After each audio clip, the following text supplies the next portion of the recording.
Welcome again to our evening readings of Sri Aurobindo Savitri.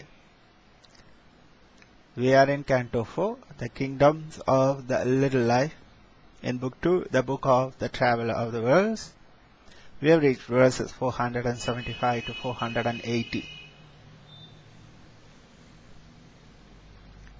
Absorbed in the present act, the fleeting days, none thought to look beyond the hour's gain,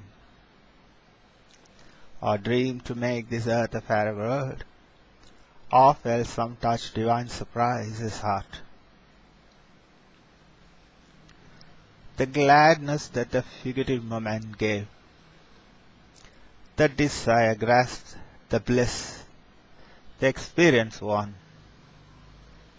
Movement and speed and strength were joy enough, and bodily longing shared and quarrel and play, and tears and laughter and the need called love. In war and clasp, these life wants join the all life,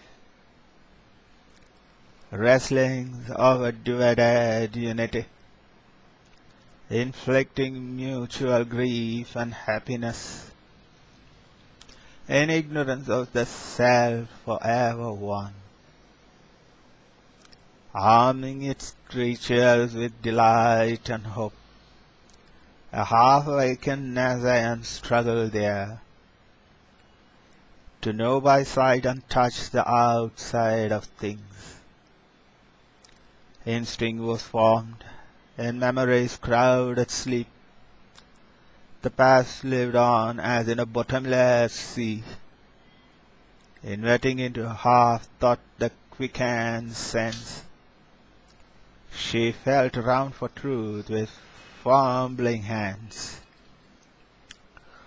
clutched to her the little she could reach and seize, and put aside in her subconscious cave. So must the dim being grow in light and force, and rise to his higher destiny at last.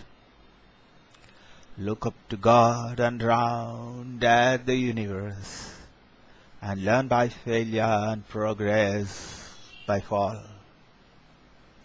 and battle with environment and doom, by suffering discover his deep soul, and by possession grow to his own vast.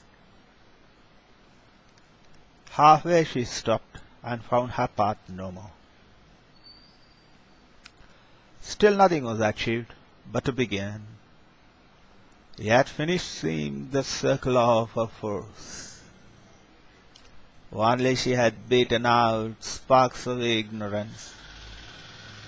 Only the life could think and not the mind. Only the sense could feel and not the soul. Only was lit some heat of the flame of life, some joy to be, some rapturous leaps of sense. All was an impetus of her conscious force, a spirit sprawling, drowned in dense life foam, a vague self grasping at the shape of things, behind all moods seeking for vessels to hold, a first raw vintage of grapes of God, on earth's mud as spilt of supernal bliss, intoxicating the stupefied soul and mind, a heady wine of rapture, dark and crude, dim, uncast yet into spiritual form, obscure inhabitant of the world's blind core, an unborn Godhead's will, a mute desire. A third creation now revealed its face. A mold of body's early mind was made. A glint of light kindled the obscure world force. It toward a driven world with a seeing idea, and on the act with thought's dynamic point, a small thinking being, what the works of time, a difficult evolution from below, called a masked intervention from above, as this great, blind, inconscient universe could never have disclosed its hidden mind, or even in blinkers worked in beast and man, the intelligence that devised the cosmic scheme. At first he saw a dim, obscure mind power, moving concealed by matter and dumb life. A current thin, it streamed in life's vast flow, tossing and drifting under a drifting sky, amid the surge and glimmering tremulous wash, realized in splash of sense and feelings waves, in the deep midst of an insentient world, its huddled waves and foam of consciousness ran, pressing and eddying through a narrow strait, carrying experience in its crowded space. It flowed emerging into upper light from the deep pool of its subliminal birth, to reach some high existence still unknown.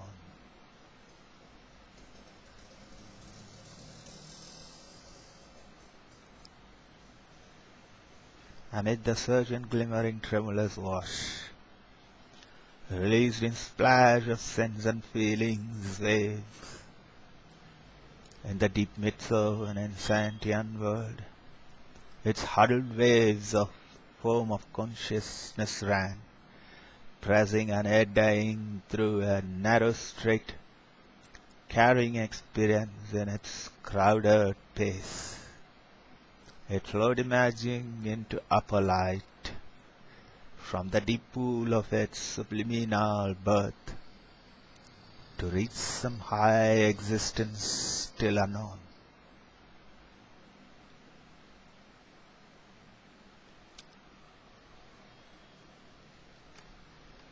Thank you, friends.